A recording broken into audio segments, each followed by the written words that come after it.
La crucifixión. Después de la revuelta de esclavos de Espartaco en el año 71 a.C., se dijo que los esclavos fueron clavados en cruces a lo largo de un tramo de 100 kilómetros de la Vía Apia. Un total de más de 6.000 recibieron este castigo. Muchos de ellos permanecieron allí hasta que los buitres limpiaron sus huesos. Existe alguna evidencia arqueológica de que ocurrieron crucifixiones, pero no está claro si el castigo se practicó ampliamente.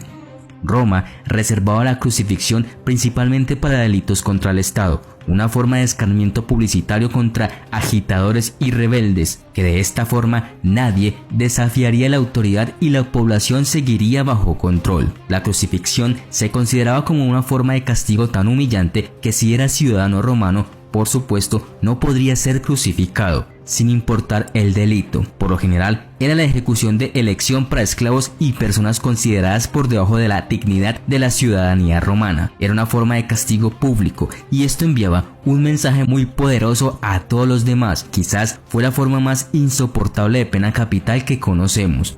Clavado en un poste semidesnudo con un cartel sátiro sobre la cabeza y expuesto a la intemperie hasta que la inanición, las heridas y la asfixia acababan con la vida del reo.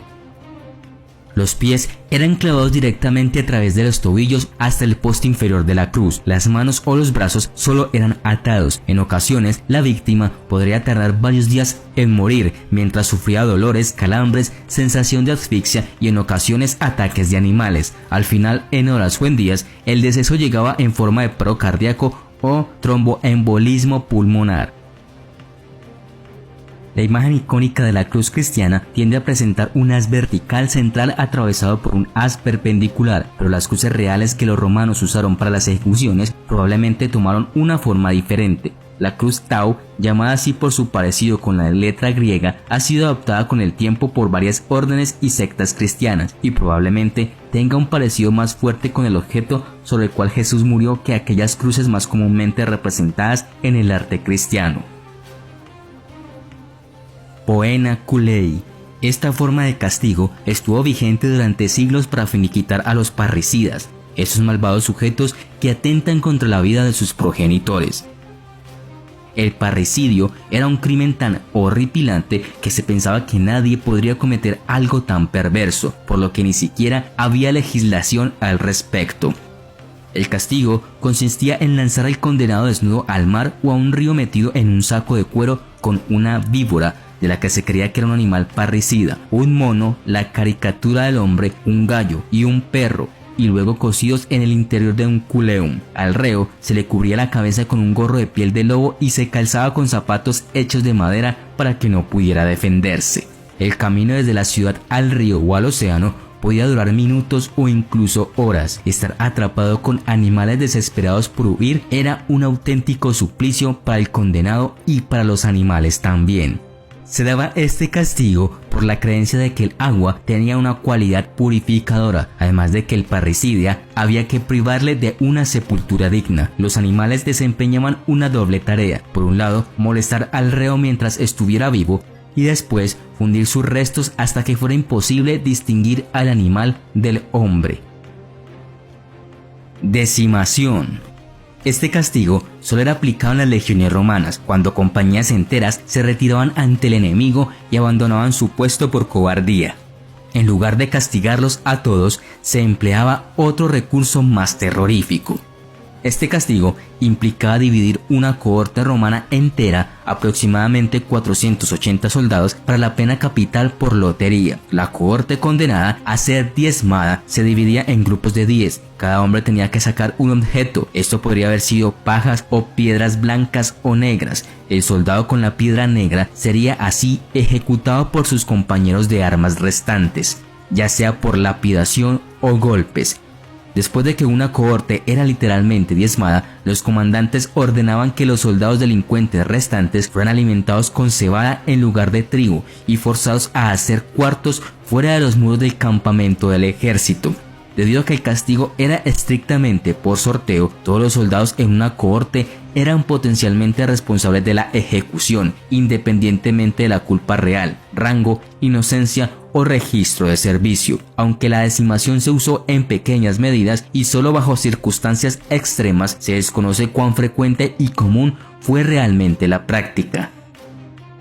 Damnatio ad bestias. Damnatio a bestias, en latín condena a las bestias, era una forma de pena capital romana en la que las personas condenadas eran devoradas por animales salvajes en la arena. A diferencia de los bestiarios, que eran capaces de defenderse hasta cierto punto, los condenados por damnatio ad bestias estaban indefensos, atados o armados con solo un arma de madera. Esta forma de castigo, que llegó por primera vez a la antigua Roma alrededor del siglo II a.C., se consideraba un tipo de deporte de sangre llamado bestiari y formaron parte de los juegos inaugurales del Coliseo en el año 80 después de Cristo. Entre los siglos I y III después de Cristo, esta pena también se aplicó a los peores criminales esclavos, fugitivos y cristianos. Se desconoce el propósito exacto de la temprana damnatio ad bestias y podría haber sido un sacrificio religioso en lugar de un castigo legal, especialmente en las regiones donde habitaban leones y eran venerados por la población, como África y partes de Asia. Como castigo, durante la Guerra de los Mercenarios, el general cartaginés Amílcar Barca arrojó prisioneros a las bestias, mientras que Aníbal obligó a los romanos capturados en las guerras púnicas a luchar entre sí, y los sobrevivientes tuvieron que enfrentarse a elefantes. Los leones eran raros en la antigua Roma, y el damnatio ad bestias apareció allí no como una práctica espiritual, sino como un espectáculo. Además de los leones, se utilizaron otros animales para este propósito, incluidos osos, leopardos, tigres del Caspio y panteras negras. Se combinó con el combate de gladiadores y apareció por primera vez en el foro romano y luego se transfirió a los anfiteatros. Además, había luchadores profesionales de bestias entrenados en escuelas especiales. Estas escuelas enseñaban no solo la lucha, sino también el comportamiento y la domesticación de los animales. Los luchadores eran liberados en la arena, vestidos con una túnica y armados solo con una lanza.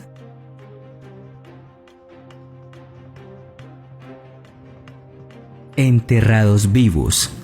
Este era un castigo exclusivo de las vírgenes vestales que rompían sus votos de castidad.